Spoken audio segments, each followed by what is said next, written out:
এখন আপনারা দেখছেন আমরা রয়েছি নেদারল্যান্ডের best beautiful tourist spot tulip garden.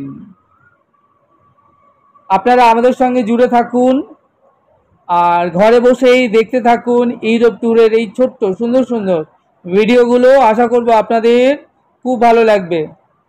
চ্যানেলটি সাবস্ক্রাইব করবেন। আপনারা ভালো থাকবেন, সুস্থ থাকবেন, আনন্দে থাকবেন। তাহলে দেখা হচ্ছে আগামীতে আরও একটি নতুন সুন্দর ভিডিওর সাথে। সে আমার সঙ্গে প্রেম সে বলুন রাধে রাধে।